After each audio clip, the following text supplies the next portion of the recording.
Mike Shackelford with the Wizard of Odds website, and we're here to talk about Ultimate Texas Hold'em. I'm joined by my student, Angela Wyman. Say hi, Angela. Hi. And Lamone, who is a dealer here in Las Vegas. And you are going to learn how to play Ultimate Texas Hold'em properly. Ultimate Texas Hold'em is one of the most successful new poker variants in the casino. It's it's a very challenging game. It's an exciting game because it involves some big raises sometimes, and is one of my own personal favorite casino games. And if you play it right, the odds are actually pretty good. The house advantage is lower than in blackjack if you measure house advantage as the ratio of what you can expect to lose to everything that you bet. So, do you ever play Ultimate Texas Hold'em, Angela? No, I don't. This will be my first time. Okay. Well, I'm excited to teach you. I'm excited to learn, so give me the down and dirty. Okay. Much like regular Texas Hold'em, the player is going to get 2 hole cards, the dealer gets 2 hole cards, and there's going to be 5 community cards. Both player and dealer are going to make the best 5-card poker hand out of the 5 community cards, and his or her own 2 hole cards. Best hand wins. There's 3 different bets involved, and I'm going to explain all the rules to how to play it. So listen carefully. Okay. Can I have some chips, please, Lamone?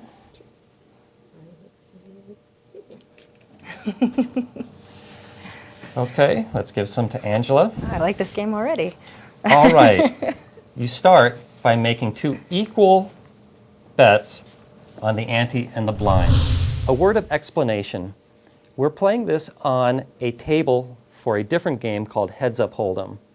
The reason for that is the kind folks at Galaxy Gaming let us use their gaming studio for these videos, but they don't have an Ultimate Texas Hold'em table because they don't own that game.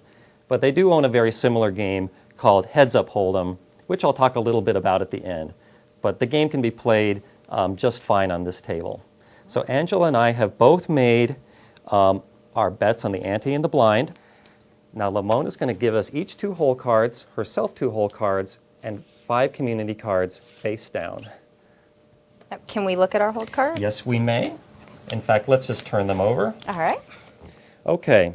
At this point, we can either make a raise equal to 4 times our ante bet or check. We both have lousy hands, so the odds favor checking. So if you want to check, yep, you go like that. Now the dealer is going to flip over the flop, 3 of the community cards. At this point, you have the option to make a raise bet equal to 2 times your ante bet or check. So let's see what you've got. You've got Squat. Jack high. You've got nothing good, so you want to check. And I've got squat 2. Or no, wait, I have a hidden pocket pair. And I'm going to explain the strategy later. But I have a hidden pair here. So I'm going to make the raise bet equal to $200 or 2 times my ante bet. And I'm done. You can only raise 1 time in this game. Okay. And now the dealer's going to turn over the river and the turn. And so Angela, you're not looking too good there. I'm going to explain the strategy later, but you've just got garbage, so you want to fold. All right. Okay, and then the dealer will take your chips. I already made my raise bet, so I have no decision to make. Now, Lamone is going to turn over the community cards and then score the game. Ooh, okay. I lost because Lamone's flush beat my pair. So let's try another hand, shall we? Yes, please. Again, So- two bets, equal bets on the ante and the blind. Thank you. All right, something better Okay. this time. Okay. Angela, you want to check. And I want to raise. As I'll explain later, if I've got an unsuited queen high hand, I'm going to raise with queen 8 or higher. Queen 9 is higher than queen 8. So, and most players wouldn't do this, but the odds favor making the big raise in this situation.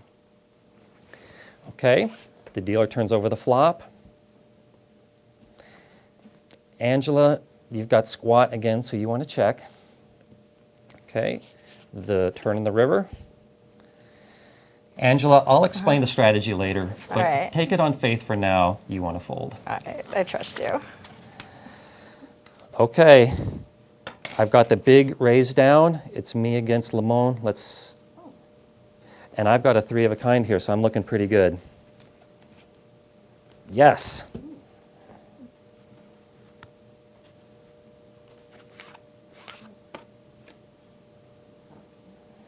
So I win. My raise pays even money. The dealer qualifies, so my ante pays even money. And the blind bet pushes. Okay, so here's what happened with this hand. The dealer qualified with a pair better, and I beat her, so my ante pays even money. Because I beat the dealer, my raise bet also pays even money, and my blind bet is a push. Now here are the rules to the blind bet.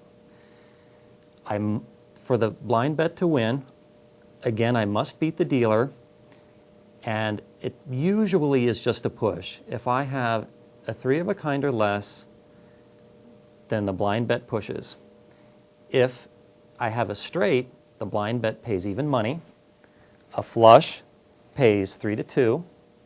A full house pays 3 to 1.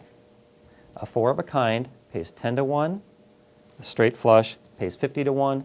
And a royal flush pays 500 to 1. All right, now let's talk some more about strategy. Okay?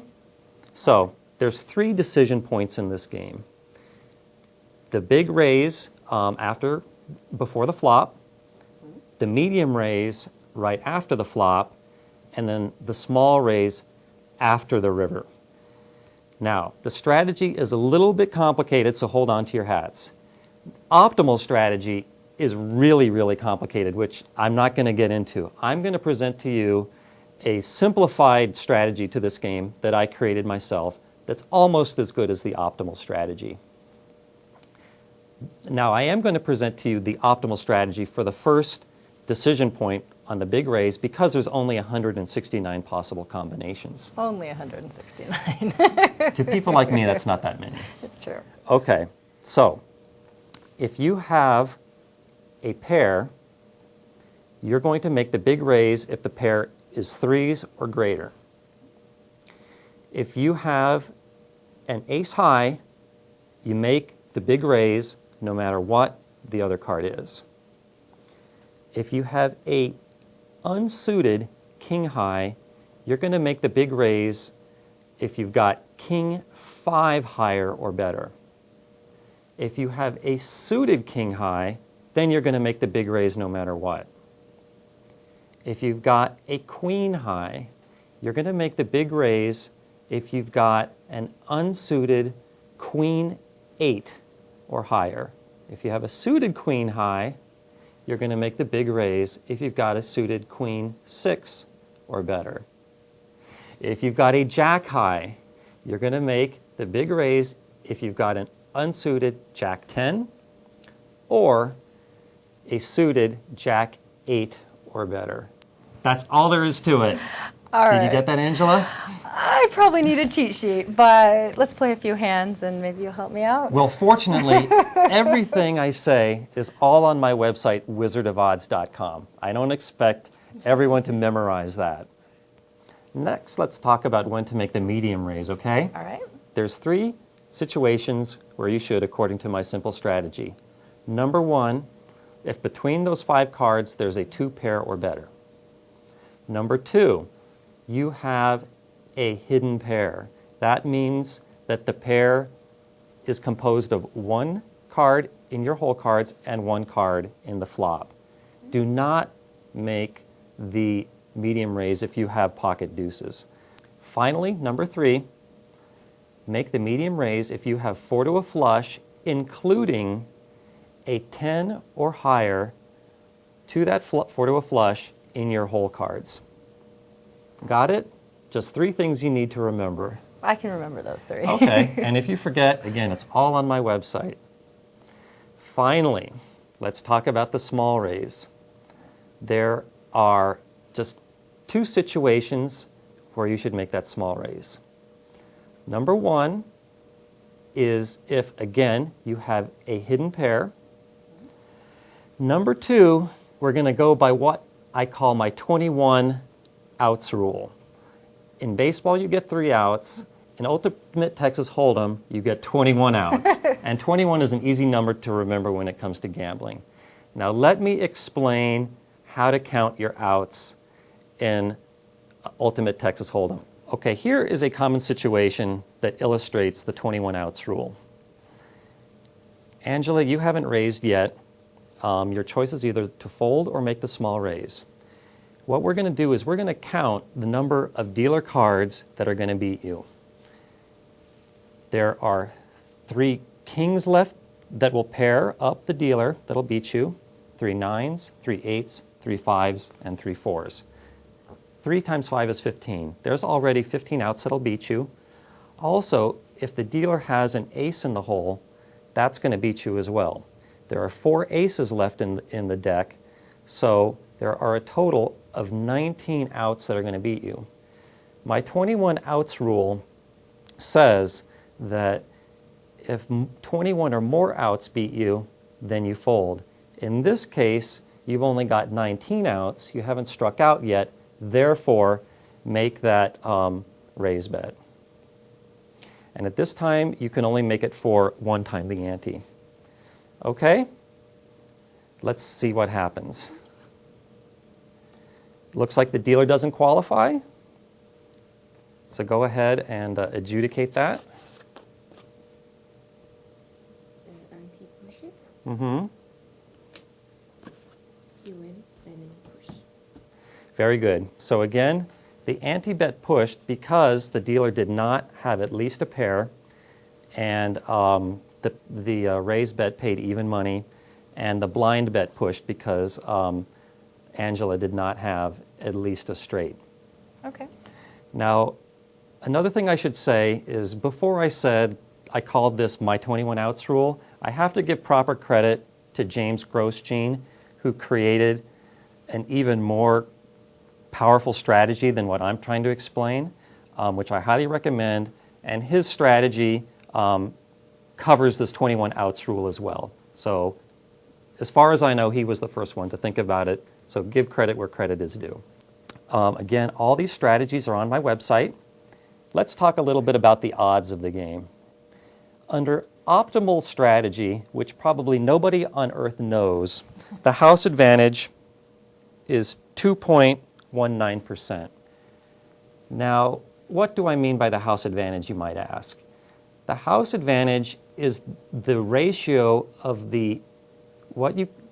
how much you can expect to lose to just the ante bet. For example, you were making an ante bet of 100 and a raise and a blind bet of 100. That means that following optimal strategy, you can expect to lose $2.19 a hand, which is not bad considering you're actually betting $200 at least, not to mention the raise that you might be making. Now, for comparing one game to another, I like to use a statistic called the element of risk. That is the ratio of how much you can expect to lose to all the money you bet, including the blind and the raise bet. There, that ratio is, under optimal strategy, 0.53%. So what would the odds be under the simplified strategy that you were just showing me instead of this complicated one that you say nobody knows? I'm glad you asked. As with any gambling strategy, if it's not a perfect strategy, it's going to increase the house advantage by a little bit. In this case, it doesn't by very much for such a simple strategy. The house edge under the simple strategy I just said is 2.65%, and the element of risk is 0.64%.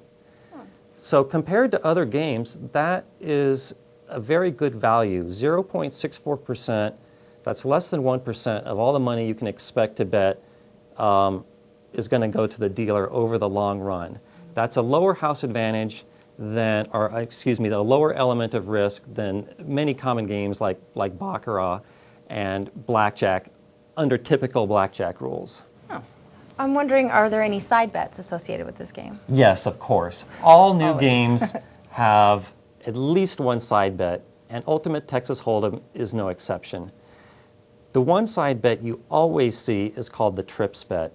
This bet pays according to the poker value of your final hand, no matter what the dealer has. It only considers your own cards. The usual pay table for that bet goes 50 for a royal flush, 40 for a straight flush, 30 for a four of a kind, 8 for a full house, 7 for a flush, 4 for a straight, and 3 for a three of a kind. The house advantage under that pay table is 3.5%. While for a side bet that's not so bad, I recommend avoiding side bets in every game. Side bets, to put it in a nutshell, are sucker bets. Now, there are other side bets in this game as well. Lots of times you see a $1 progressive side bet on the player's final hand. That has an even higher house advantage. It's going to depend on exactly how much is in the progressive meter, but on average, that house advantage is probably going to be about 25%. Oh. If you see any other bet that I haven't discussed in this video, ignore it. It's a sucker bet. Okay? All right. They should just call them sucker bets then instead of side bets. They should. They That should. would be more truthful. I think I really like this game. But here's the question. So after I get your simplified strategy perfect, what do I do to take my play to the next level? How do I learn the true optimal strategy? Well, I admire your determination. Yeah, there are a couple strategies that I recommend that are even more powerful than what I just said, but of course they're a little more complicated. One of them is by James Grosjean. It's available on this strategy card here. You can purchase this at the website lasvegasadvisor.com. Another strategy that's free that you can get on the great gambling website discountgambling.net is called what I call the nut kicker strategy. The strategy is kind of hard to understand. It uses a lot of poker terminology, but it's a very strong strategy that comes very close to optimal. All right, let's summarize Ultimate Texas Hold'em. This game is a lot of fun. It's an exciting game. The strategy is quite interesting, and the element of risk is quite low, especially for a new casino game. Also, if you've never played it before, don't be afraid to try it for the first time. With new casino games like this one, a good dealer should be happy to explain the rules to you, be patient with you, walk you through it. Right, Lamone? That's correct. Okay, finally, let me say a word about a similar game called Heads Up Hold'em, which is actually this table that we're playing on right now. This game is the same as Ultimate Texas Hold'em, except with the big raise, you can only go up to 3 times your ante bet, not 4, but they have some bonuses if you get a high hand and the dealer beats you anyway, called a bad beat. This game is really popular in Washington State right now, and I think it's going to be coming to Las Vegas soon.